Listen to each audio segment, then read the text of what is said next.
Hola, hola, saludos a usted que nos escucha y bienvenido al podcast Mente en Pedazos. La temática de este podcast es de carácter informativo, a nivel psicológico.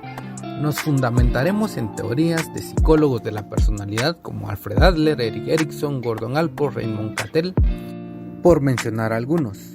También, claro, el más conocido por muchos, el famoso creador del psicoanálisis Sigmund Freud. Durante estos episodios estaremos abordando temas relacionados a personajes cuyas personalidades les hicieron acreedores a ciertos nombres, basándose en los actos de salvajismo, crueldad y las atrocidades que cada uno de ellos realizó.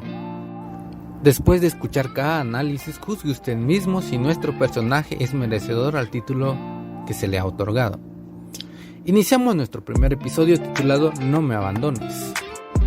Durante el desarrollo de este episodio iremos conociendo detalles de la personalidad de nuestro personaje y la razón por la cual hemos titulado nuestro episodio de esta forma.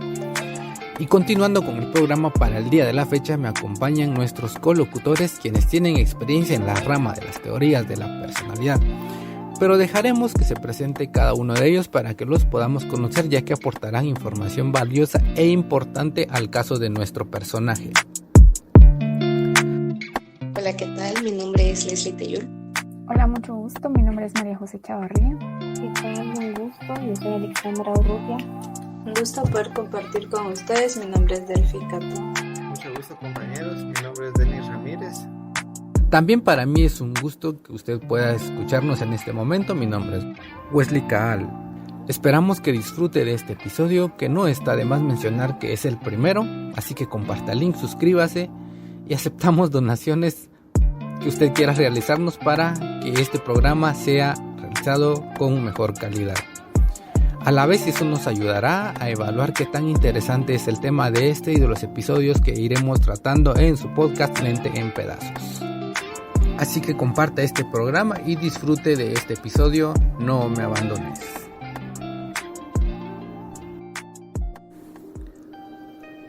Conocido como el caníbal de Milwaukee, Jeffrey Lionel Dahmer fue un asesino en serie que aterrorizó a Milwaukee en la década de los años 70 y 80. Diagnosticado como caníbal y necrofílico, durante un periodo de 13 años realizó varios asesinatos. Algunos posibles síntomas de su personalidad comenzaron cuando Jeffrey cumple 4 años de edad. Su padre se encuentra al barrer el sótano de su casa restos de animales pequeños degollados. A Jeffrey le gustaba el sonido que producían los huesos de estos animalitos cuando los trituraba con sus manos. La familia pensó que estos actos eran transitorios y así fue creciendo. Todos estos actos se grabaron para siempre en su memoria. A la edad de 6 años se le diagnosticó una doble hernia. Necesitaba cirugía para corregir este problema. Nunca pudo recobrar su alegría, se tornó más vulnerable, introvertido y se pasaba solo largos periodos de tiempo. Apenas hablaba y su rostro no mostraba emociones. Jeffrey Dahmer fue un solitario e inseguro niño que estudió química y biología. Mutilaba animales, empalaba perros y clavaba estacas a gatos en su jardín. A los 14 años ya tenía fantasías sexuales con cadáveres y asesinatos. Jeffrey inicia sus estudios en primer año y un miedo empieza a crecer dentro de su personalidad. Miedo que fue creciendo por su falta de confianza, se tornó apático, solitario y casi no hablaba. En abril de 1967 se mudan a una nueva casa. Jeffrey reacciona y hace amistad con un niño mayor llamado Lee. Este sentía un gran aprecio con uno de sus profesores. Jeffrey, celoso de lo que estaba haciendo su amigo, toma una olla llena de renacuajos y en la casa de su amigo les echó aceite de motor para ver su agonía. Estas acciones cambiaron con el tiempo, se convirtió en una persona inflexible, malhumorada y rígida. Según su padre, a los 10 años, algunas veces escuchó que Jeffrey deseaba desmembrar a un chico. Pregunto, según lo que hemos conocido hasta ahora de la historia de Jeffrey, En cuanto a su infancia y a los 13 años de asesinatos, ¿cuál consideran que es el aspecto de la personalidad del paciente? ¿Alguien de ustedes quisiera comentar? Pues respecto a la pregunta, pues quisiera agregar que algunos aspectos de la personalidad y el motivo de la derivación de esta consulta de Jeffrey Dahmer. Derivado de la fiscalía, Jeffrey es un paciente consciente de sus actos, asesino en serie, responsable de la muerte de 17 hombres con una vida sexual promiscua y libre de culpas de los delitos cometidos, acusado de delito contra la vida, el cuerpo, la salud, canibalismo y necrofilia. Podemos agregar también lo que es un poco de la historia de la enfermedad de Jeffrey. Él es un asesino en serie, caníbal, necrofilio, que llevaba 13 años de asesinatos. Él se declara culpable de asesinar un total de 17 personas. Trataba de ser una persona agradable, por lo que no tenía que forzar a sus víctimas para que se fueran con él. El único modo que él tenía para estimularse era si la otra persona no tenía voluntad. Cuando caían inconscientes, se acostaba cerca de ellos. Posteriormente, él desmembraba y guardaba las partes del cuerpo en bolsas de basura. En ocasiones, pues él quitaba la piel de los huesos al hervirlos y perforaba el cráneo de sus víctimas con un taladro para inyectarles ácido a sus cerebros. Quería conservarlos con él, de modo que no se movieran ni hablaran. Él hacía un ritual para todas sus víctimas y ese era el mismo. El control era muy importante para él, no podía tolerar ningún tipo de rechazo o abandono. Inclusive en sus relaciones homosexuales, él no quería complacer a su compañero, solo le interesaba ser él el complacido. Y lo realizaba practicando en ciertas partes del cuerpo, las guardaba como trofeos, y algunas veces les practicaba lobotomía, que era la operación del cerebro. Gracias, Delphi. Con el tiempo, Jeffrey aumentaba su mal humor cuando se le acercaban personas extrañas. Se pasaba horas en su cuarto prendiendo y apagando el televisor. Su padre lo encontraba fuera de casa hurgando entre las bolsas de basura buscando restos de animales para su cementerio privado. Él quitaba con sus manos la carne putrefacta de los cuerpos y camino a casa iba triturándolos con sus manos. Los restos los colocaba en coche que arrastraba su perro Frisky, que era su mascota favorita en su niñez. Con el tiempo se volvió más pasivo y su incapacidad de mantener amistades lo hizo más solitario. No tenía aspiraciones en la vida, su autoestima era muy baja. En la escuela participaba en actividades como jugando tenis y en el periódico de la escuela, pero sus compañeros lo consideraban solitario y alcohólico. Llevaba licores para tomar en clases y luego los invitaba a casa de sus padres a tener sesiones de espiritismo. Con respecto a lo que menciona, me gustaría profundizar sobre un tema bastante puntual que concuerda con este caso, y es la psicosis esquizofrénica. Mi opinión está basada en el DSM-5 y según el DSM-5 se considera que es un síndrome psiquiátrico que se caracteriza por síntomas psicóticos que trae consigo alucinaciones, delirios y lenguaje desorganizado, por síntomas negativos como disminución de la motivación y la disminución de la expresividad, también por déficit cognitivos que involucran deterioro de las funciones ejecutivas, la memoria y también la velocidad del procesamiento mental. Dentro de este enfoque hay varios criterios específicos y me gustaría hacer mención de algunos de ellos.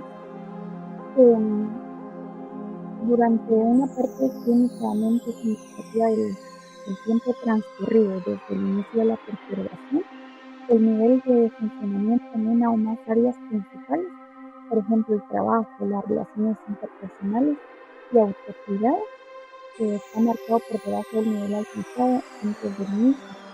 Cuando el inicio es en la infancia o en la adolescencia, no se alcanza el nivel esperado de funcionamiento interpersonal, académico y ocupacional.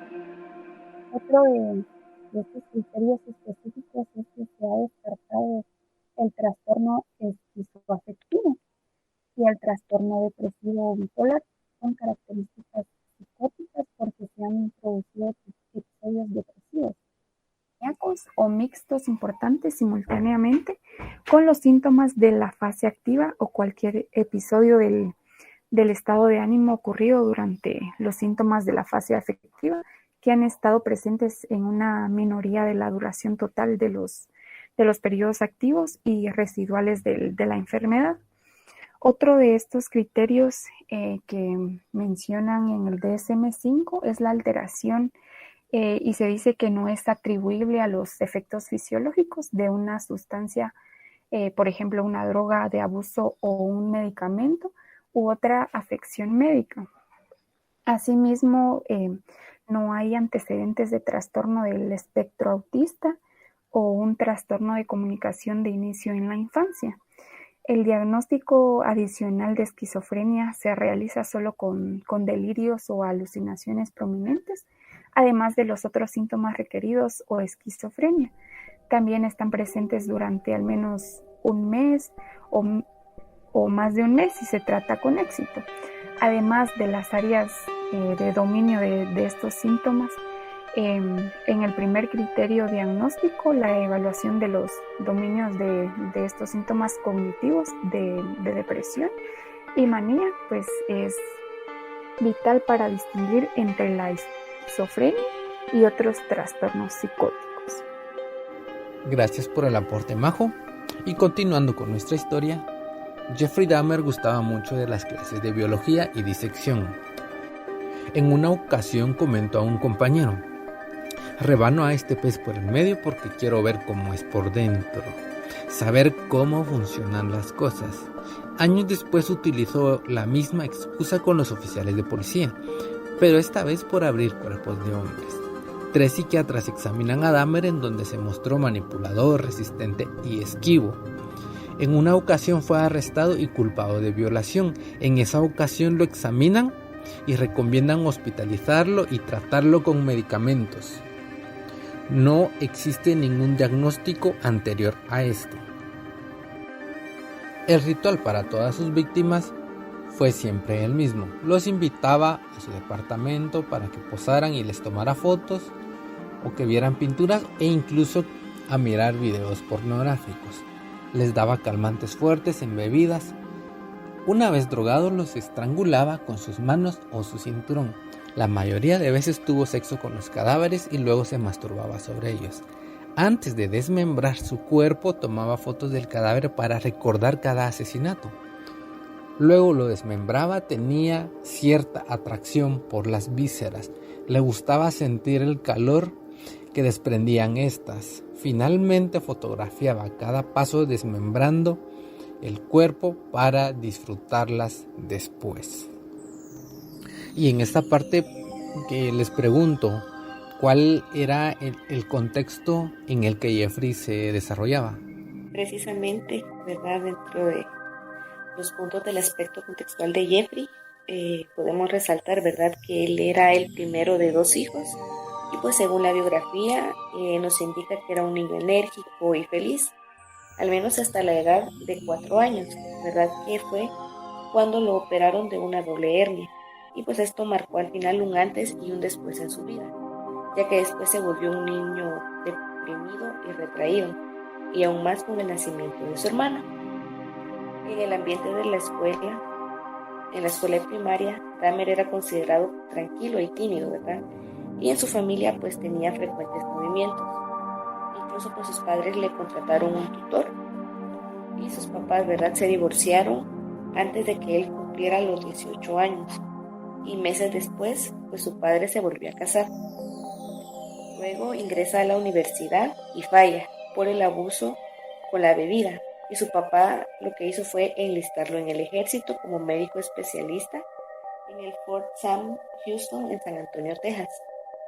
Y por sus problemas de igual manera con la bebida fue que lo licenciaron. También estuvo en Alemania, vivió con su abuela, luego del ejército en Wisconsin. En este ambiente sus vicios continuaron y estuvo encarcelado incluso por un incidente que tuvo. Gracias, Leslie, por su comentario. Y en ocasiones Jeffrey se quedaba con partes del cuerpo del occiso, que esto significa muerte violenta. Estas partes las conservaba en formaldehido, que en nuestro medio lo conocemos como formol, y también se quedaba con el cráneo de la víctima. Los cráneos los pintaba de gris para que parecieran ser cráneos de plástico comunes como los que usan los estudiantes de medicina. Dahmer también se comería la carne de sus víctimas. Su refrigerador contenía carne humana congelada. No le bastaba con la necrofilia, que es la atracción por la muerte o por alguno de sus aspectos, ¿verdad? Es más que todo la perversión sexual de quien trata de obtener el placer erótico con cadáveres. Bueno, Jeffrey comía la carne porque él creía que luego vendrían por él. Colocaba varios suavizantes y condimentos para darle mejor sabor a la carne humana. Comentó que al comerla le provocaba erección. El control era muy importante para Dahmer. Él no podía tolerar el rechazo o el abandono. Inclusive en sus relaciones homosexuales él no quería complacer a su compañero, solo le interesaba ser él el complacido, y lo realizaba practicando sexo oral y anal con su pareja muerta. Con la mayoría de los cuerpos experimentó varios productos químicos y ácidos para quitarles la carne y reducirlos a huesos negros con olor a cieno que brotaba por las tuberías. Ciertas partes del cuerpo las mantenía como trofeos, a menudo genitales y cabezas. Los genitales los conservaba en formol y a las cabezas les quitaba la piel y la carne. A algunas de sus víctimas les practicó lobotomía, que es una operación del cerebro, y una vez drogados les taladraba un agujero en el cráneo y les inyectaba ácido muriático dentro de sus cerebros, causándoles una larga y dolorosa agonía. Tenía planes para construir en su departamento un museo y de esta forma poder mostrar sus trofeos. Su estatua de una anguila, incienso quemándose y los cráneos de sus víctimas serían el principal atractivo del museo, y que a través de esto él recibiría una ayuda económica. ¿Qué tal, Wesley? Fíjate que a mí me gustaría tocar 2 puntos antes de hablar de Dahmer, en el caso de la crisis de identidad. En una crisis de identidad, la persona experimenta dudas profundas sobre sí mismo, dudas que van acompañadas de sentimientos de vacío y de soledad. Esto produce una sensación de ansiedad al tratar de definir o redefinir quién es y en qué momento está pasando. El segundo punto es que según Erikson existen 2 tipos de crisis de identidad. El primero surge en la etapa de la adolescencia, el segundo cuando una persona experimenta algún tipo de duelo, y en el caso de Dahmer, cuando él pasaba por la crisis de personalidad en la adolescencia, su familia lo abandona. Sus padres tenían problemas, ellos deciden irse de casa, sin embargo dejan a Dahmer solo y él no busca comunicarse con nadie ni informarle a nadie de lo que estaba pasando. Su crisis de personalidad se ve reflejada en su decisión por aislarse y realizar ciertas actividades poco sanas, como el beber alcohol, dejó de estudiar, empezó a consumir drogas, no tenía establecidas rutinas ni horarios para dormir ni comer. Y ahí surge su ansiedad por querer tener a alguien que estuviera con él y que no lo abandonara. Es por ello que cuando alguien llega a su casa a convivir con él, intenta hacer todo para que no se fuera. Y como ve que esto no le resulta, estalla y pues mata a una de sus primeras víctimas. Gracias, Denis, por el aporte. Y bueno, según Erikson, esta teoría, ¿verdad? Él tenía 2 tipos de crisis de identidad. Y continuando con la historia familiar de Jeffrey, el padre Lionel Dahmer y Joyce Dahmer, además de Jeffrey, tuvieron otro hijo llamado David Dahmer, 6 años menor que Jeffrey. Lionel reconoce su mala influencia en la vida de Jeffrey. Su madre padecía de varias enfermedades y el alcoholismo de su padre le impedía una buena comunicación. Lionel y Joyce Dahmer se divorcian cuando Jeffrey cumple 18 años, porque existían serias dificultades en el matrimonio. Meses después su padre se casa con quien sería su segunda esposa, Sherry Dahmer, y el problema del alcoholismo de Jeffrey se agravó. Su padre lo trata de ayudar buscándole un trabajo, pero a Jeffrey solo le importaba estar borracho. Lo inscribe en las Fuerzas Armadas y Jeffrey es enviado a Alemania. En su libro A Father's Story, Lionel Dahmer, padre de Jeffrey, relata que la madre de este tuvo un embarazo complicado, por lo que la culpa en parte de lo que ha sucedido con Jeffrey. Perdón por la interrupción, Wesley. Acá pues me gustaría explicar los factores genéticos y sociales que influyeron en la personalidad de Jeffrey, conociendo un poco sobre la historia. Puedo destacar que hay factores genéticos y sociales que influyeron de manera negativa en la personalidad del paciente. Dentro de lo que puedo mencionar está que desde que su madre estaba embarazada tomaba una cantidad de pastillas y tenía numerosos episodios de histeria e hipocondria, durante los cuales Joyce experimentaba rigidez y convulsiones. Lionel, quien era su esposo en ese momento, supone que interfirió en el sano desarrollo de Jeffrey, ¿verdad? Que era lo que anteriormente mencionaba usted. Asimismo, dentro de los factores genéticos está el alcoholismo de su padre. Desde que el paciente estaba pequeño observaba el comportamiento de su padre y la ingesta de las bebidas alcohólicas. Y poco más tarde, pues Jeffrey empezó a consumir estas sustancias embriagantes y también consumía marihuana.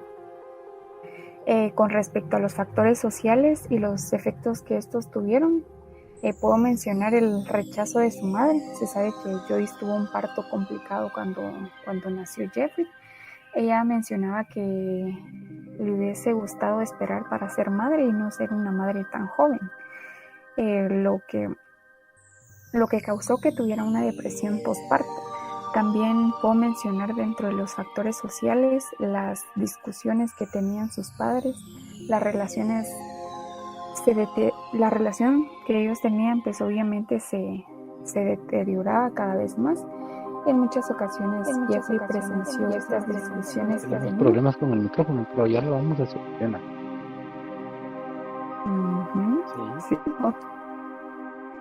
Bueno, sí, continuando, creo que sí está mal el micrófono que tiene. En cuanto a la historia personal de Jeffrey, a los 14 años ya tenía fantasías sexuales con cadáveres y asesinatos. No hizo nada de esto hasta después de graduarse en el año de 1978, cuando aún vivía con sus padres. Como primera víctima se seleccionó a Stephen Hicks, una persona que viajaba mediante autostop. Bueno, lo conocemos comúnmente como jalón, ¿verdad? Entonces era un muchacho que estaba pidiendo jalón. A Jeffrey lo golpea y lo degolla para después tener sexo con el cadáver. Necesitaba desaparecer el cuerpo, así que lo corta en pedazos pequeños, lo empaca en bolsas plásticas y lo entierra detrás de su casa.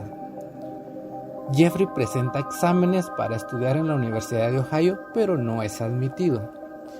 En el año de 1978 se presenta al ejército, al cual fue escrito por su padre. Aparentemente no asesinó a nadie cuando estuvo en el ejército, pero hay datos de que hubo 3 casos no resueltos de mutilación y asesinato cerca de la base militar. Después de 2 años fue dado de baja por alcoholismo y regresó a vivir a la Florida antes de retornar a Ohio.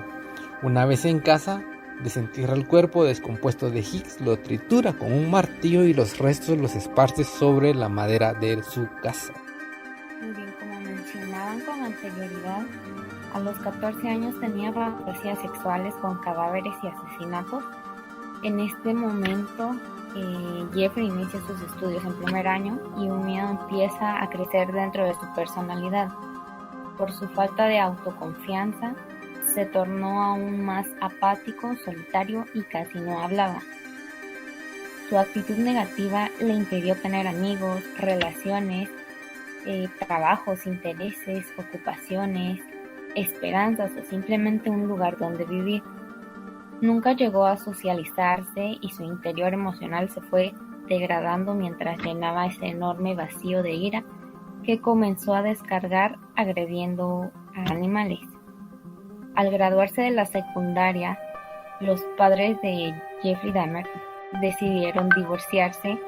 Esto de seguro tuvo un efecto negativo en él y contribuyó a la inestabilidad que ya era evidente en su comportamiento. De hecho, justamente luego de haberse graduado de la secundaria, dio inicio a sus actividades criminales. Al tener una personalidad complaciente, exhiben actitudes y conductas que reflejan su deseo de acercarse a otros, una necesidad intensa y permanente de afecto y aprobación. Gracias, Alexandra, por su intervención. Y en octubre de 1981, Jeffrey es arrestado por ebrio y revoltoso. Su padre decide que lo mejor para Jeffrey es que vaya a vivir con su abuela a West Allis, Wisconsin. Se calma por unos meses hasta que se quita el pantalón ante un grupo de personas. En septiembre de 1986 es arrestado por masturbarse ante un grupo de jóvenes, por lo cual fue puesto en libertad bajo vigilancia durante un año. En septiembre de ese mismo año, 1987, en un hotel degolló a su segunda víctima, Steven Toomey, persona que frecuentaba bares. Su cadáver fue llevado en una maleta grande a la bodega de su abuela. Durante varias noches practica sexo con el cadáver y se masturbaba mirándolo. Lo desmiembra en pedazos pequeños y lo tira a la basura. Luego de unos meses elige a su tercera víctima, un chico de 14 años llamado Jamie Doxtator, quien también frecuentaba los bares de la ciudad. Dahmer tenía como señuelo para atraer a sus víctimas a su departamento, los llevaba ofreciéndoles dinero para posar en fotografías o simplemente para disfrutar unas cervezas y mirar videos. Entonces los drogaba, estrangulaba, mantenía sexo con el cadáver y se masturbaba sobre el cuerpo. Luego los desmembraba y en ocasiones mantenía su cráneo o porciones de su cuerpo como un recuerdo. Practicó este ritual en marzo de 1998 con Richard Guerrero, un joven mexicano heterosexual. Hablando de esto, Wesley, quiero platicarte sobre lo que son las etapas del desarrollo de la personalidad. Solo como dato importante y para que tomemos en cuenta, Jeffrey muere a la edad de 34 años. Pues Cattell, ¿verdad?, planteó que existen 6 etapas del desarrollo de la personalidad que comprende desde lo que es la infancia, que es el principal periodo formativo de la personalidad, hasta lo que es la vejez. Bueno, la infancia es desde el nacimiento hasta los 6 años y se ha afirmado que a Dahmer se le privó de esa atención, ¿verdad?, cuando era bebé. Sin embargo, pues otras fuentes sugieren que ambos padres adoraban a Dahmer, ¿verdad? Aunque se sabía que su madre era tensa, codiciosa, tanto de atención como de compasión, y que discutía con su esposo y con sus vecinos. También su afición por los animales, ¿verdad?, por los animales muertos, inicia a la edad de 4 años, y pues vio a su padre sacar huesos de animales debajo de la casa familiar. Según Lionel, Dahmer estaba extrañamente emocionado, ¿verdad?, por el sonido que hacían los huesos y se preocupó por los huesos de los animales. Ocasionalmente, pues él buscó debajo y alrededor de la casa familiar en busca de huesos adicionales. Él exploraba los cuerpos de los animales vivos para descubrir dónde estaban ubicados sus huesos. Ya en lo que es la etapa de la niñez, ¿verdad?, que es de 6 a 14 años, crea independencia de los padres, ¿verdad?, ya que cuando Dahmer ingresó a primer grado, Joyce, que era su madre, comenzó a pasar cada vez más tiempo en la cama, ¿verdad?, recuperándose de la debilidad. Una maestra recordó más tarde que detectó signos tempranos de abandono, ¿verdad?, y él tenía un grupo muy pequeño de amigos. También, pues, como ya lo hemos evidenciado, ¿verdad?, que la presentación de ese interés por los animales muertos, que los desmembraba y los ponía en frascos. Ya hablando de la adolescencia, pues comprende de los 14 a 23 años, ¿verdad? Y en los primeros años de adolescencia estaba desconectado y sin amigos. En esta etapa, y según la teoría, inicia con los conflictos relacionados con lo que es la independencia, autoafirmación y el sexo. Y justo a la edad de 14 años, la sexualidad cambiaría el rumbo de la vida de Jeffrey, puesto que empezó a sentir esa atracción por los hombres, y asimismo también empezó a tener esos pensamientos obsesivos con el sexo y la violencia. En estos años la homosexualidad, ¿verdad?, se veía como algo prohibido, por lo que él se retrajo y estuvo ocultándose por mucho tiempo hasta que ya no pudo más, ¿verdad? También pues Dahmer afirma que sus compulsiones hacia la necrofilia y el asesinato comenzaron a la edad de 14 años, ¿verdad?, desde la adolescencia. Pero parece que la ruptura del matrimonio de sus padres y su agrio divorcio unos años después también pudo haber sido un catalizador para que estos pensamientos que él tenía lo transformaran en lo que es las acciones. Y pues pasando a la etapa de la madurez de los 25 a 50 años en el caso de Jeffrey, pues debido a que vivió hasta los 34, podemos ver que en esta etapa él se quedó en la etapa de la madurez definitivamente, ¿verdad? Que es donde la persona experimenta esa satisfacción plena por todo lo que hace y por todo lo que logra. Y en esta etapa, según Cattell, suele ser una fase productiva y satisfactoria, en la que pues está realizando actividades que se supone que para la persona es la superación, ¿verdad? Y realizar las actividades de su afición. Y pues en el caso de Dahmer fueron buscar hombres, en su mayoría afroamericanos, en bares gays, centros comerciales y paradas de autobús. Los atrajo hacia sus casas con promesas de dinero y sexo, y les dio alcohol mezclado con drogas antes de estrangularlos hasta la muerte. Luego, pues sabemos que realizaba actos sexuales con los cadáveres antes de desmembrarlos y deshacerse de ellos. Y a menudo pues conservaba los cráneos o los genitales como un trofeo o recuerdo. También pues él tomaba fotos de sus víctimas en varias etapas del proceso del asesinato para poder recordar cada parte, ¿verdad?, del acto y después revivirlo, ¿verdad?, revivir esa experiencia. Gracias, Leslie, por su aporte.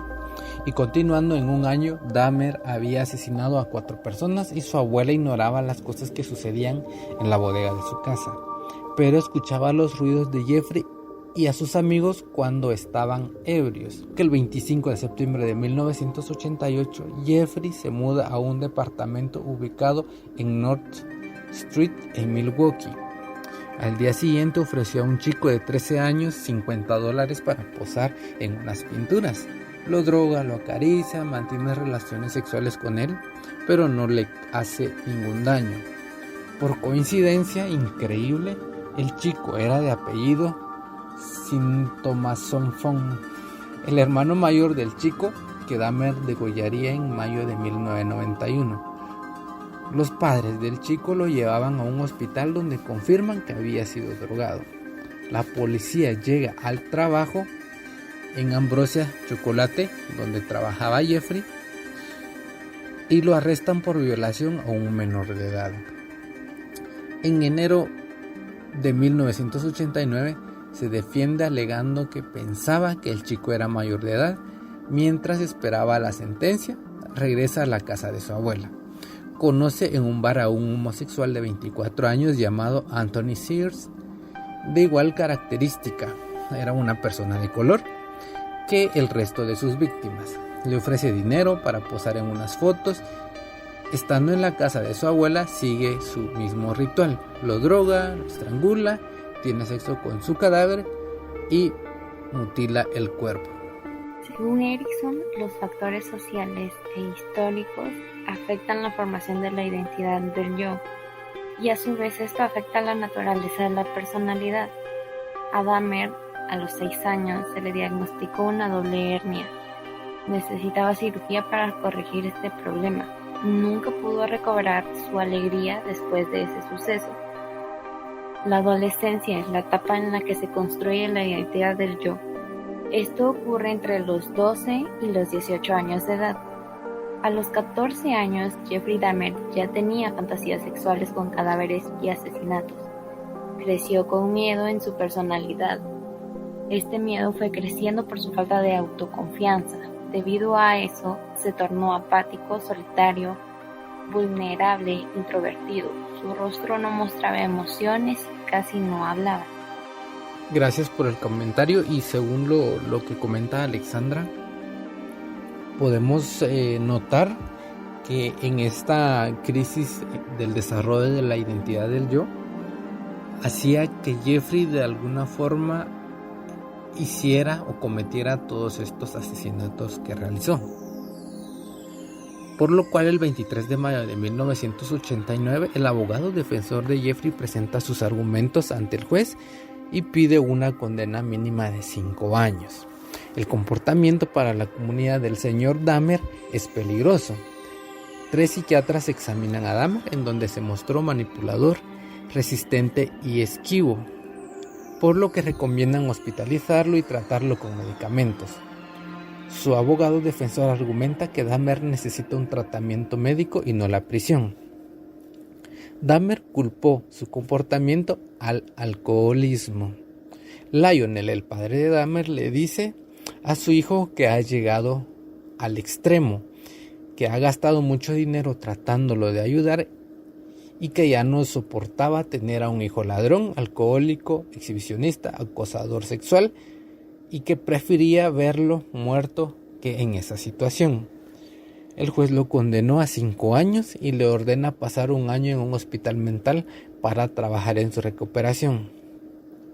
Le permitió trabajar de día y regresar a la cárcel por las noches. En marzo de 1990 lo dejan en libertad condicional y regresa a vivir con su abuela. Acá me gustaría hacer una intervención sobre la diferencia de la personalidad agresiva y la personalidad desapegada de Dahmer, basándome en la teoría de Karen Horney sobre las necesidades y tendencias neuróticas.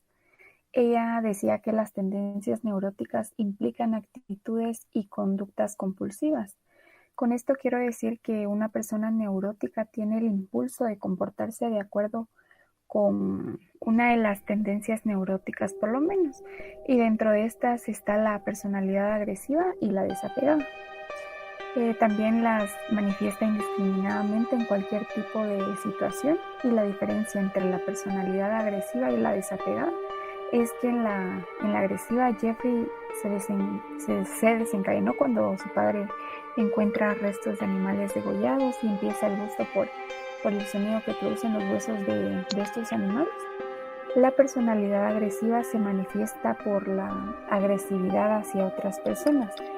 Tal es la mutilación de animales. Sabemos que él empalaba perros y clavaba estacas a gatos, como anteriormente lo mencionaba. Asimismo, la agresividad con que asesinaba a sus víctimas. Él intentaba imponer su punto de vista y la satisfacción de sus necesidades. Asimismo, también empleaba estrategias que generaban miedo, culpa y vergüenza. Esto lo hacía mediante violencia física y violencia verbal.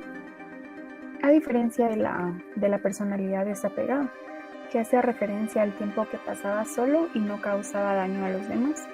Acá puedo mencionar que a Dahmer le gustaba tener privacidad. Asimismo, se alejaba de las demás personas para mantener una distancia emocional, y esto se manifiesta como una personalidad desapegada, aunque en su niñez sabemos que él tenía miedo al rechazo y al abandono. Gracias, María José. Y continuando, el 14 de mayo de 1990, Dahmer se muda a la dirección 924 North Street, al departamento 213. Los siguientes 15 meses asesina a 12 personas, la mayoría ocurre entre mayo y junio de 1991, cuando practicó su ritual una vez por semana. 3 personas negras, una persona blanca, un oriental y un hispano, la mayoría homosexuales o bisexuales. El más joven fue Conerak, de 14 años, y su víctima con mayor edad fue de 31 años. En julio 22 de 1991, 2 oficiales de Milwaukee de la Universidad de Marquette en un área con muchos crímenes, cerca de la medianoche divisan a un hombre pequeño, delgado y con una esposa colgando de su muñeca. Este fue con los oficiales y les contó con gran excitación lo que había sucedido y cómo había escapado de un hombre loco. El hombre era Tracy Edwards, de 32 años. La policía no creyó la historia, ya que creían que este hombre se había escapado de otro policía. Así que fueron a revisar el departamento del hombre que había esposado a Edward. Y era Jeffrey Dahmer, el cual se ofreció a buscar la llave para las esposas de Edwards. Los oficiales deciden acompañarlo, pero se dan cuenta que el pequeño departamento tenía un olor a descomposición demasiado fuerte. Entran en pánico cuando se encuentran en su alcoba extrañas fotografías de cadáveres mutilados, pedazos de cuerpos, cráneos, etcétera, etcétera. Bueno, sí, en la psicología se habla de conflicto para referirse a aquellas situaciones de disputa en las que existen una contraposición de interés, de necesidades, de sentimientos, objetivos, conductas, percepciones o valores entre individuos o grupos. Dahmer experimentó en diversas situaciones conflictos internos. En la niñez se interesaba por actividades poco comunes, como lo era el matar animales, para luego abrirlos y disecarlos. Esto le dio como resultado el no tener amigos. Se sabe que su padre fue el que le motivó la curiosidad de estas actividades. Sin embargo, al presentarse en situaciones de soledad, Dahmer se veía en un conflicto interno en el que buscaba la compañía que nunca tuvo por sus hábitos pocos comunes. La mayoría de las personas no se mantenían cerca de él por mucho tiempo. Este conflicto interno en lo que deseaba y en lo que obtenía fue uno de los factores que motivó a Dahmer a drogar a sus víctimas para luego tener un control total sobre ellos, teniendo la seguridad de que no se iría la persona de su lado hasta que él lo decidiera. El control le provocó una satisfacción mayor. La mayoría de sus víctimas fueron asesinados de diferente manera y algunos fueron comidos por el propio Dahmer. Intentaba crear con los cuerpos zombies para después satisfacerse él mismo. Gracias por el aporte, Denis. Y mientras un oficial arrestaba a Dahmer, el otro abría el refrigerador. Al abrir el refrigerador, el olor a putrefacción invadió el lugar y de repente se escucha un grito: ¡Maldita sea! ¡Hay una cabeza en el refrigerador! El bicarbonato de sodio que estaba en el refrigerador poco podía hacer para absorber los olores de la cabeza descompuesta dentro del mismo. Además, encontraron 3 cabezas almacenadas en bolsas plásticas. Al examinar el departamento detenidamente, hay una relación entre orden y lo inexpresable. En una se mostraba la cabeza de un hombre como trofeo y otra se veía como la abría desde el cuello hasta su ingle. Luego confesó que le gustaba ver el hueso de la pelvis de sus víctimas, y en algunas fotos se veían a las personas antes de morir en posiciones eróticas y posturas de servidumbre.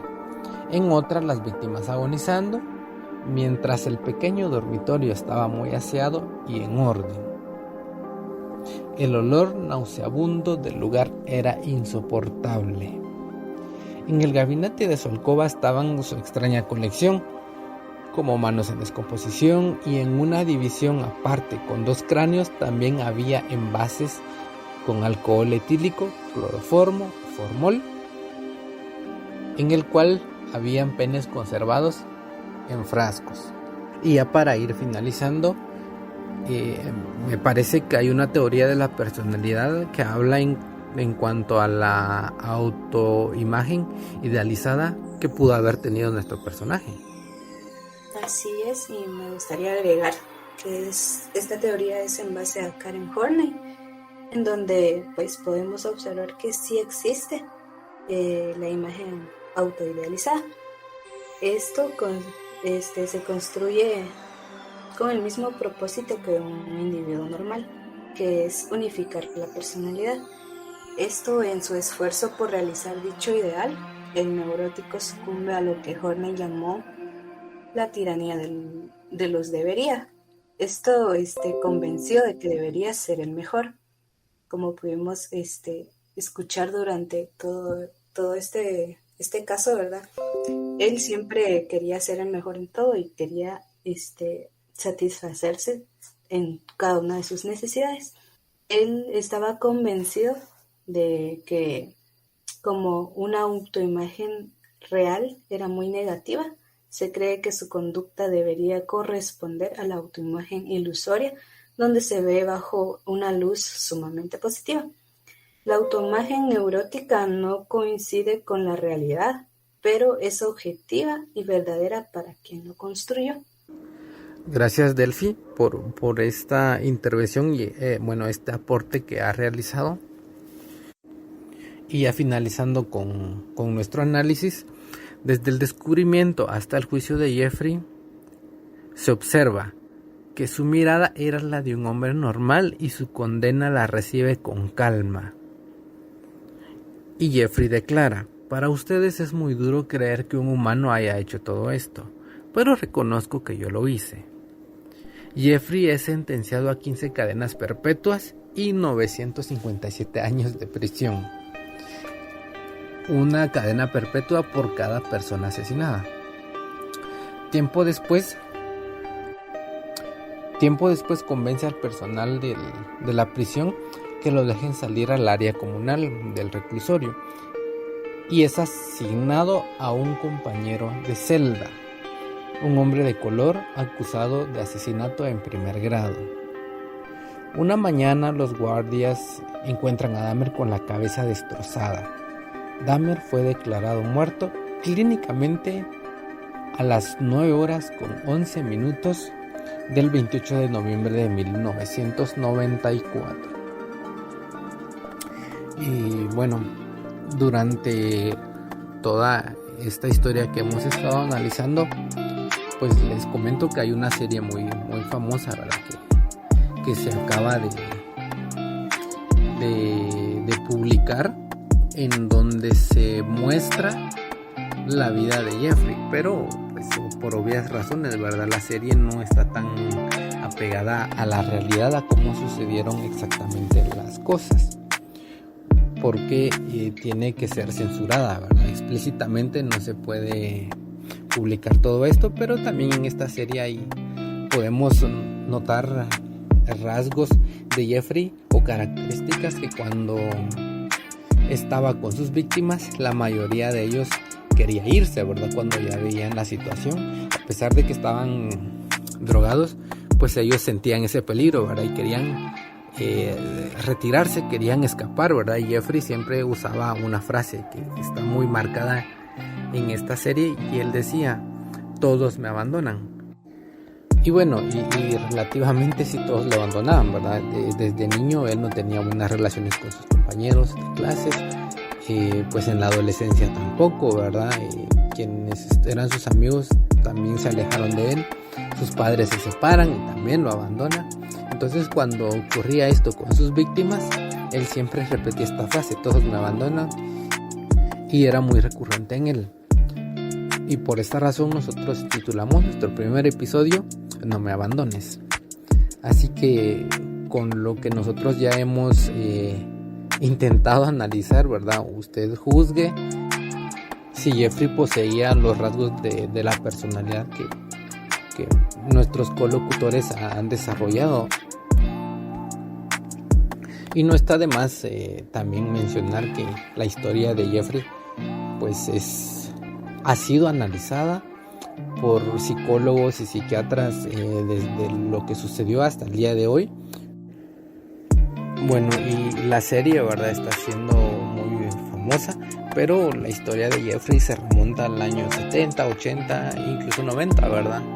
Así que usted tómese el tiempo, escúchelo y analice también, ¿verdad?, con las herramientas que ya le hemos brindado, si Jeffrey poseía estos rasgos de personalidad, por lo cual fue diagnosticado como caníbal y necrofílico. Así que gracias por estar allí, por escucharnos, por tomarse un tiempo. Eso ha sido todo por este primer episodio de su podcast Mente en Pedazos. Gracias de nuevo. ¿Alguien de los colocutores que me acompañaron en este momento quisiera decir algo a nuestra audiencia? ¿No? Ok. Bueno, entonces esto es todo por hoy y de nuevo gracias por este tiempo que nos ha brindado.